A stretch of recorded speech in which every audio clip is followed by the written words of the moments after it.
ઉપદેશ. માં કાલે રડતી હતી કારણ કે દીકરો જમતો નથી. માં આજે પણ રડે છે કારણ કે દીકરો જમાડતો નથી. ખોટો વિચાર માણસને સંબંધથી ભટકાવી દે છે. દશા મારી અંતિમ ક્ષણોમાં કંઈક આમ હોવી જોઈએ. સ્વાગત માટે સ્વર્ગમાં પણ દોડધામ હોવી જોઈએ.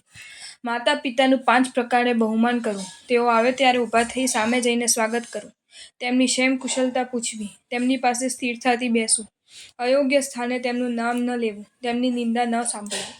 દીકરો બંગલામાં કૂતરો પાળે છે, પણ મા બાપ માટે બંગલામાં જગ્યા નથી. જરૂરિયાત મુજબ જિંદગી જીવો, શોખ મુજબ નહીં. જરૂરિયાત ગરીબની પણ પૂરી થાય છે, શોખ રાજાના પણ અધૂરા રહી જાય છે. નેતૃત્વ એક જવાબદારી છે, હોદ્દો નહીં. હંમેશા વાસ્તવિકતાનો સ્વીકાર કરો.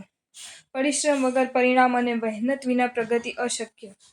કયા વગર સમજી શકે એ જ અંગત, બાકી બધી સંગત. તર્ક અને ટીકાથી જગત ન ચાલે, સ્નેહ અને સમાધાનથી ચાલે.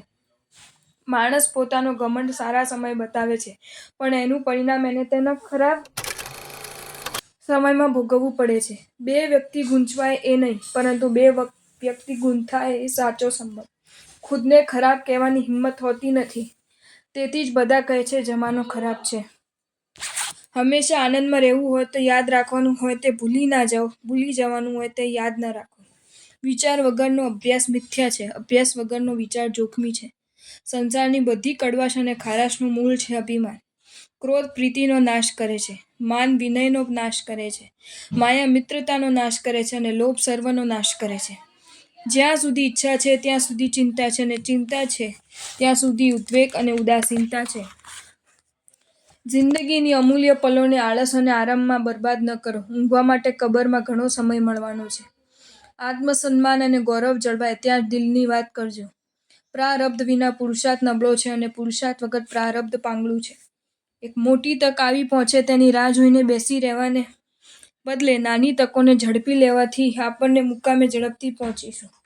સાથે બેસીને ચિંતા કરવાથી નહીં, સાથી બેસીને ચર્ચા કરવાથી માર્ગ નીકળે. ઉંમર પ્રમાણે વર્તન કરશો તો જિંદગીભર સુખી રહેશો. સમય આપણને મોટો બનાવે, સમજ આપણને મહાન બનાવે. જે વ્યક્તિને કોઈ કામ કરવું નથી તેને કોઈ કામ જડતું નથી. પોતાને સુધારવા એટલો સમય આપો કે બીજાને ટીકા કરવાનો સમય જ ન મળે. હાથીની અંબાડી પર બેઠા પછી હાર તોરા ફૂલ માટે નીચે ના નમાય. જો તમને આ વિડીયો ગમ્યો હોય તો આ વિડીયોને લાઈક કરો અને મારી ચેનલ જૈન ફેક્ટ્સ એન્ડ સ્ટોરીઝને સબસ્ક્રાઈબ કરો. ધન્યવાદ.